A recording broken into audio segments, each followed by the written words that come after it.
Welcome back to Let's Play DDO Permadeath.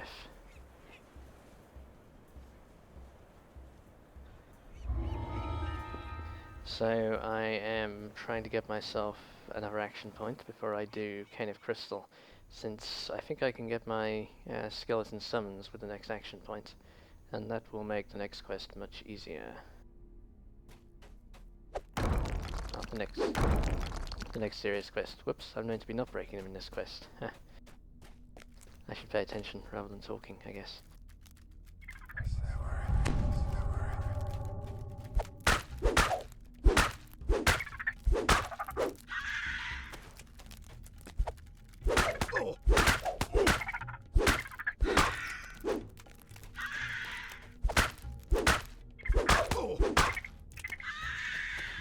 So the main thing I was worried about when I made this guy is that wizards can be pretty hard going in the low levels.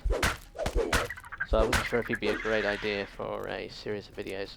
On the other hand, the fact that it's difficult makes the videos potentially interesting, but on the other hand, it can be slow going with a caster, since you're short of spell points. Spellcasters are great in groups, but solo, if you're relying on the spell points for damage, can be a problem. If you end up waiting for Niac to tick down on everything, then that can be slow.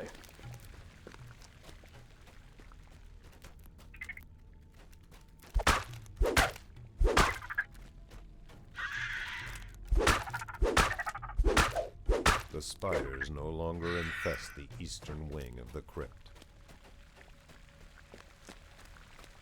So my previous experience with playing casters permadeath, so there's a bit of a shortage of people playing non-Warforged casters in the guild.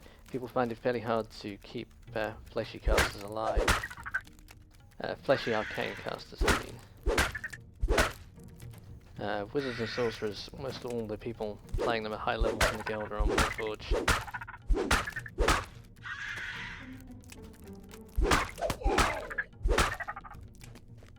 I do have a fire savant at level 15, I think, which is pretty good going. A human fire savant, that is.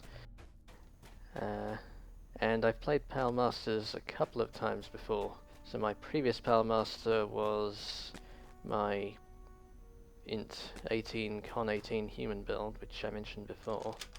I can't remember what happened to him. He didn't make it very far, but he was playing in groups, so I expect it was a group wipe.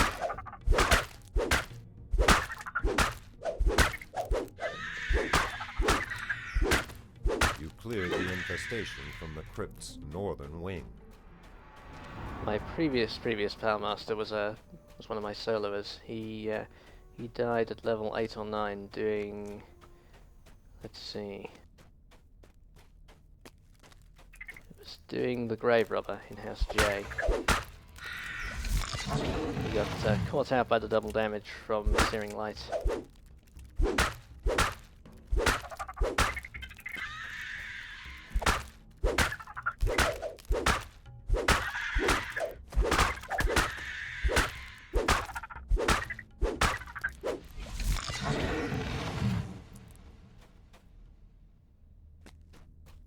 So whereas my Artificer, the subject of my previous video series, he had a really good chance of reaching level 20, I think. Yeah, it's a shame that I didn't make that. Whereas this guy, his chances of reaching 20 are very slim indeed. The odds of getting a squishy caster to 20 are not great. And that's one reason why I've gone with a dwarf build, to give myself a bit more survivability.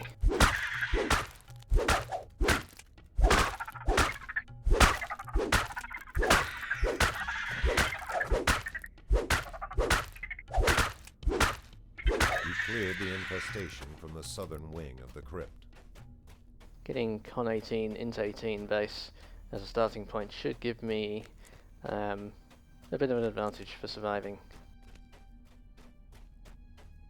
And certainly my hit points, 43 hit points at level 1, seems really good, so hopefully I keep that up. You hear a massive body moving about on 8 spindly legs. The spider's lifeless body crunches under your boots. Okay, if I do the other level 2 solo, I should get my action point. So Cane of Crystal on Elite is very difficult to do normally. I normally do it on hard when I'm soloing, but I am thinking of trying it on Elite once I have my summons on this guy.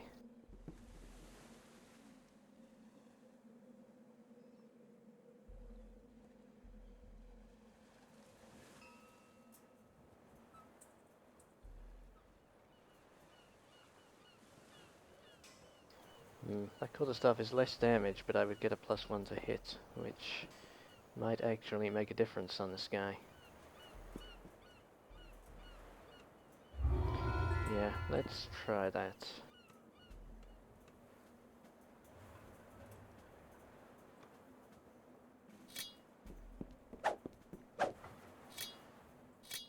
I'm actually proficient with that too, so I can use this temporarily and not have to have Master's Touch in my... not have to memorize Master's Touch, which might be a big advantage. Yeah, so I'm quite worried on this guy, or was worried when making this guy, firstly about survivability generally, and secondly about the problem of running out of spell points on quests, and therefore ending up having to hit everything with Niacs and wait for it to tick down, since that's often the cheapest way of killing stuff. So I've deliberately gone with higher strength and constitution on this guy, so I can actually go toe-to-toe and melee a lot of stuff to save on spell points. Hopefully that will avoid me needing to do a lot of passive hitting stuff with Niacs and running away, which is sometimes how it goes with casters. You have searched every area within the miller's home, save the basement.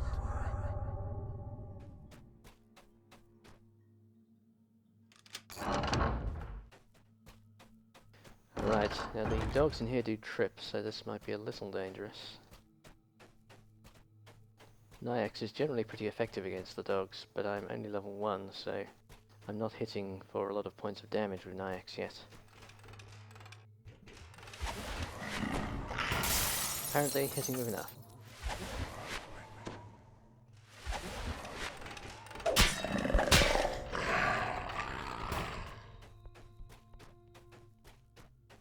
Yeah, the quarter staff seems fine. I hit on an 8 there. Yeah, I'm getting +4 to hit rather than +2 to hit using this quarter staff.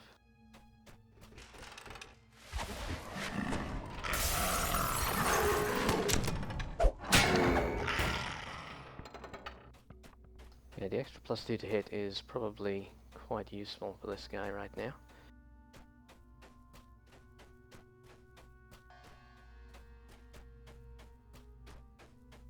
Ever-bright lamps litter the basement floor. Someone was trying to quash the lights.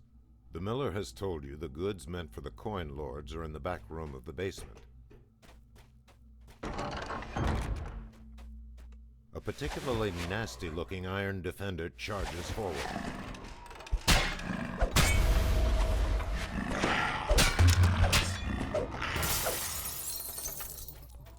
Ouch, that was a heavy crit, but I'm okay.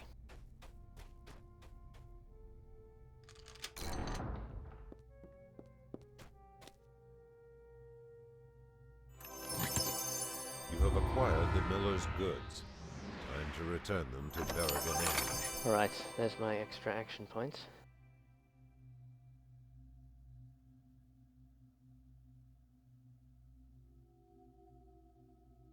That battle axe is pretty good as well. I could switch to that with...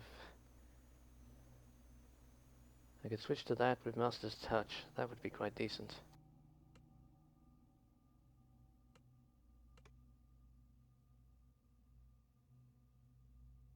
I'm actually very close to getting level 2 here. Tempting to just run into Cerulean Hills and pick up level 2. That would make me a lot more survivable and effective in the Korthos content.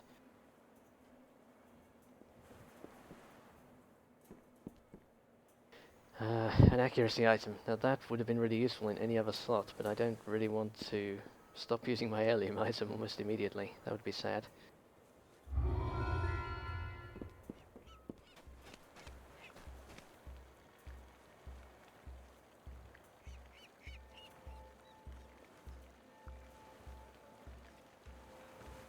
Yes, I like the look of this battle axe.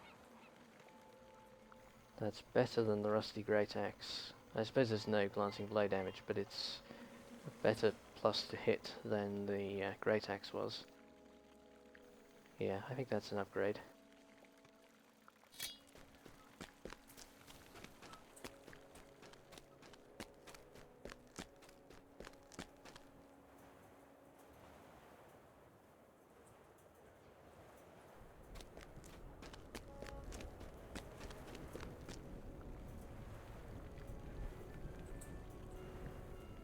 I could probably do the other two solos and get the XP that I need to get to level 2.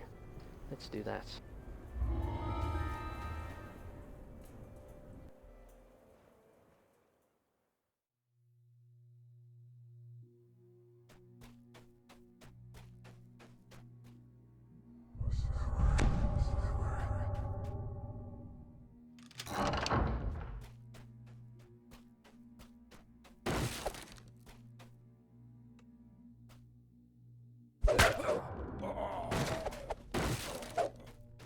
Yeah, it looks like I'm in good shape in here. The end boss might be a bit scary, but the rest of these guys are no trouble. I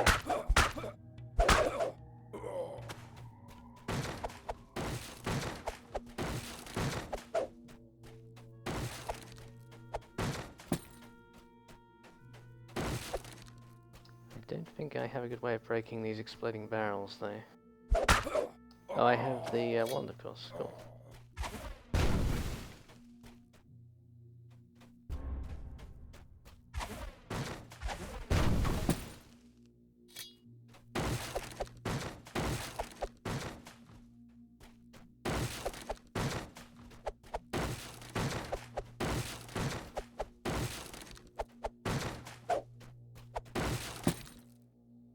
This might just get me to level 2, or I might have to do the other solo.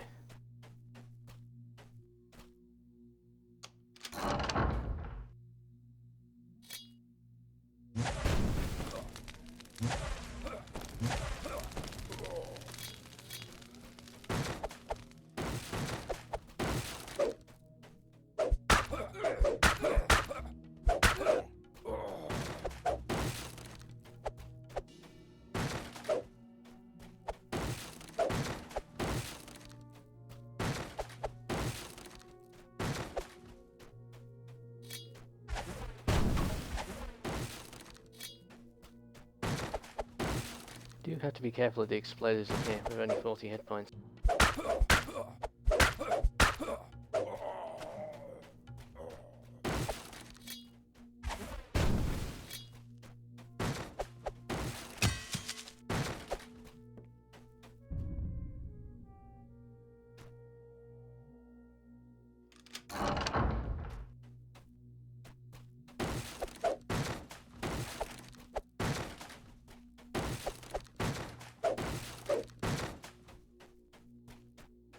The solos obviously are some of the easiest quests in the game because there's no harder elite for them.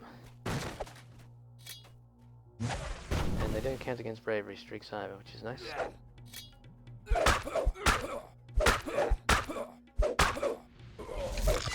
Considering that guy's called a quickfoot, his attack speed is actually a lot worse than mine.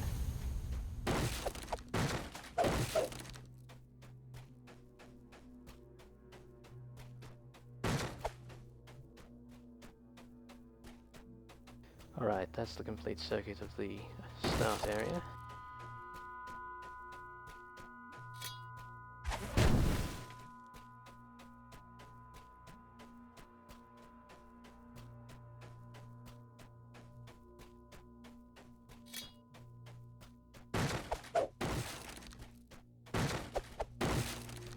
I'm missing the artificer pet to break the barrels for me, that's for sure.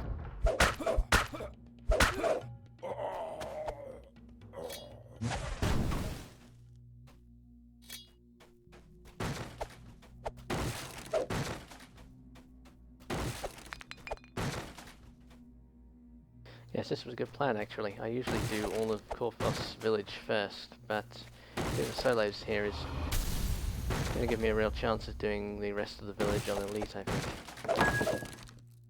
I'm expecting that compared to my Artificer, this guy is going to have to do a lower difficulty level for a lot of the content. Not having unlimited cheap damage is going to make life more difficult.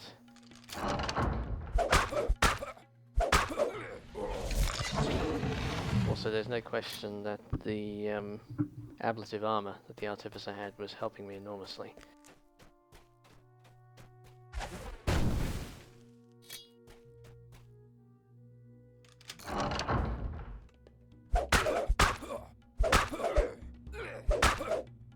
We will see though, this more melee-oriented Palmaster build might turn out to hold its own.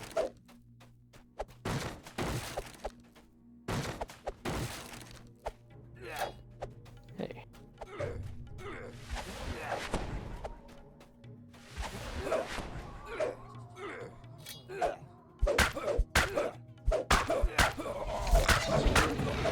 With the thieves gone, Filver's goods are safe and secure once more.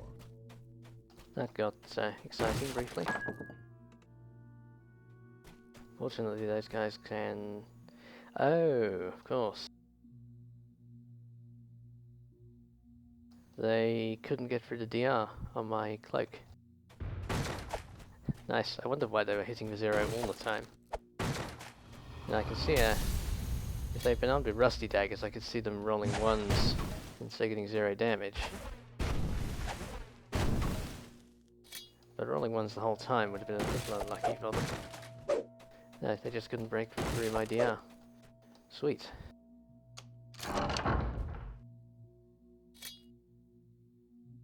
Okay, I already have ransack, so I can just start nuking this guy. If I can see him. As you approach. That pipsqueak sent you to take us down all by your lonesome. I'd like to see you try.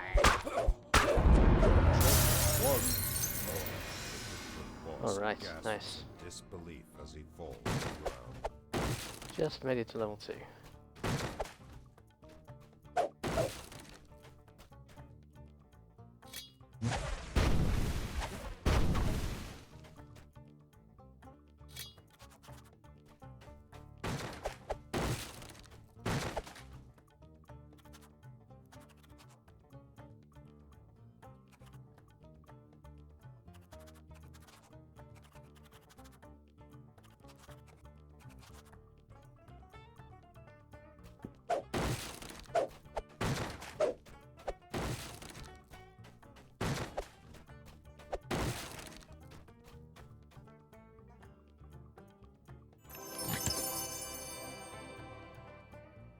And a decent amount of money from that quest as well. That'll let me buy a few more healing potions. Okay. Alright, I'm going to go take my level, and I'll see you in the next video for another run at Korthos. Well, for the rest of Korthos Village.